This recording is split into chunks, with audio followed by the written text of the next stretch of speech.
Okay, I just want to say I already recorded this entire video once, but I accidentally left two audio channels on in OBS, so it sounds like I have a robot voice in the recording, so here I am doing it again.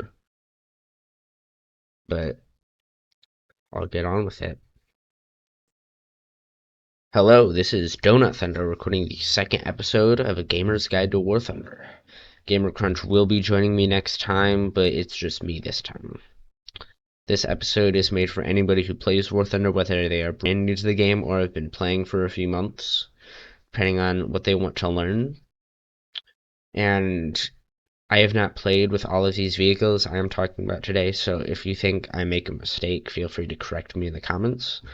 I also feel like I should say I've been procrastinating on this for a while. I started writing the script in November. I just finished it today. It's in March. I'm going to record the entire thing in hopefully one take. This is the second take, but we don't talk about that. Finally, I've been considering covering broader topics that it could lead to changing the name of the podcast and talking about other games sometimes, other than War Thunder. I still need to discuss that with Gamer Crunch, but enjoy my mediocre podcast, A Gamer's Guide to War Thunder. While War Thunder has an extremely wide variation of military vehicles, a few of the more famed ones have several variants in-game, some spanning across multiple tech trees. Today, I would like to go over the first few of these. For the sake of time, this episode will only go over aircraft, and not every series of aircraft will be mentioned. Oh, Gamer Crunch is texting me. He's probably laughing at me. Yeah.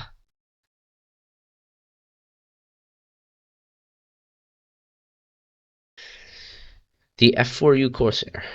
The Corsair is my favorite aircraft of all time, featuring a reverse gull-wing design, which it is most well known for as a carrier-based naval fighter.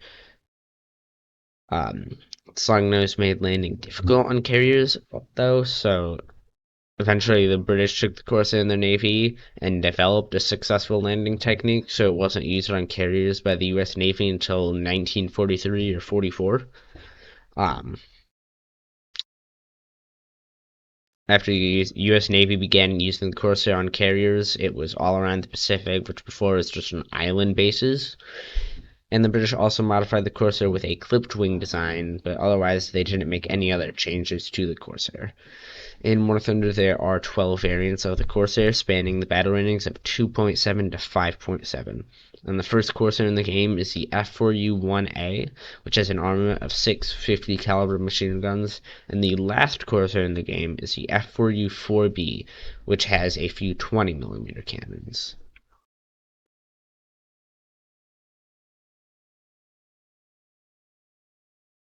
The P-51 was one of the most common planes to see in the sky during the war, and it flew almost every type of mission that a fighter could fly. After World War II, the P-51 was used in the Korean War along with other aircraft from World War II as well as early jet aircraft.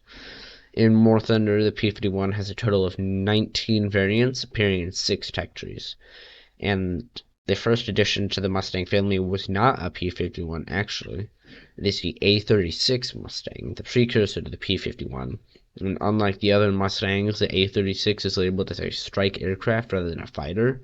This is likely due to its secondary weapon options, but it is essentially a fighter with an air spawn.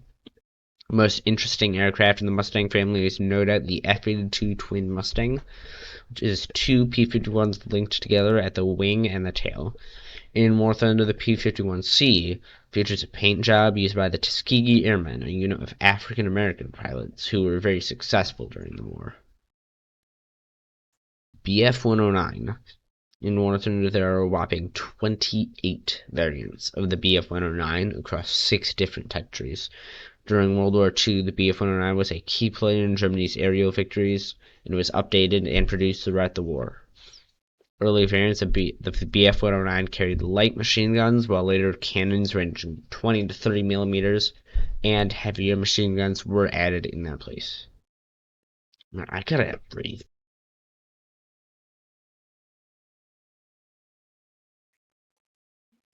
All right.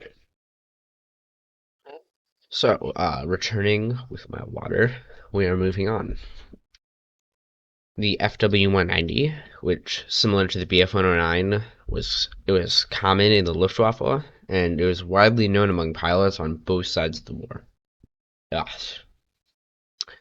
In-game, there are 16 variants of the FW-190 across 5 tech trees, and I did not update this script after I started playing the 190, so this is really short, and we are moving on to the ME-262, which was famously known for being the first operating jet-powered fighter. The advantage of speed.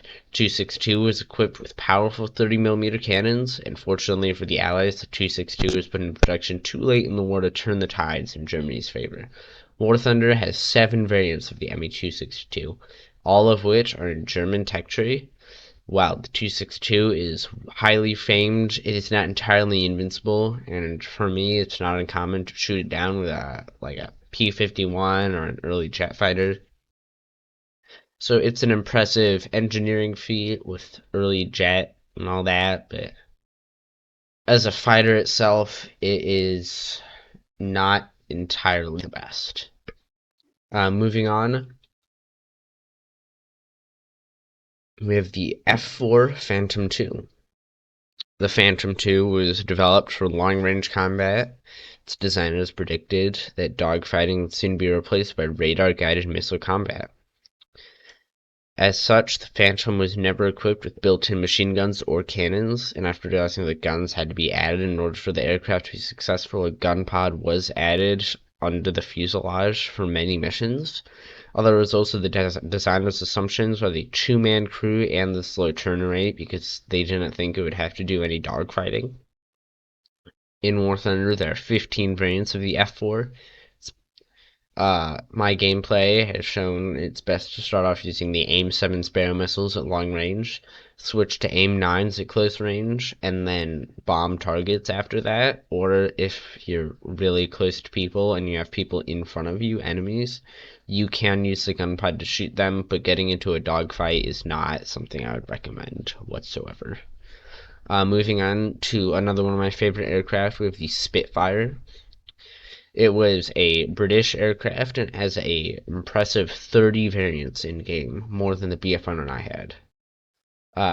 It has a high turn rate and tolerable armament, and a very powerful engine, so it is a very impressive fighter aircraft. The Spitfire served as Britain's primary fighter aircraft, being flown by nearly 500 aces. In War Thunder, the Spitfire spans from the Mark 1A to the Mark 24 variants. Although not every variant in between is included in War Thunder, there are 3 variants of the naval Seafire, which is just like a Spitfire that flew over the water. But I saw the Spitfires flew over the water a lot in the Battle of Britain. But like, it's a naval Spitfire, okay? We get it. You got a navy. It's cool. I guess a Seafire could probably take off from carriers. I don't know. I didn't put much research into it. But moving on, the Saab 37 Viggen. I think I said Saab, right? SAAB, that Swedish company, whatever, that makes the fighters and all that. Aerospace engineering.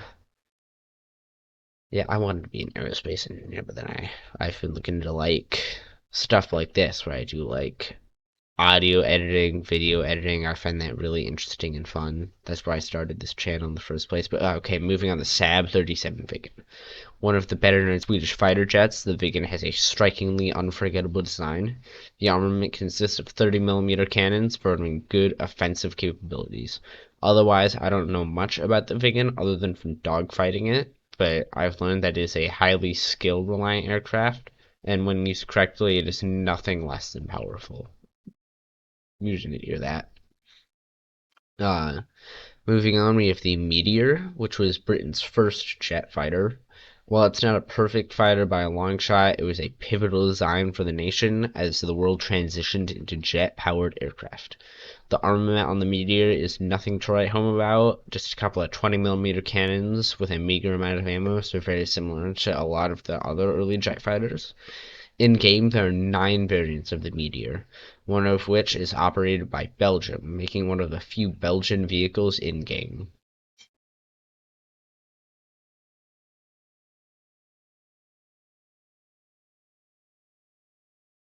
Harrier, which is known almost only for its VTOL capabilities, but it's not necessarily a good aircraft.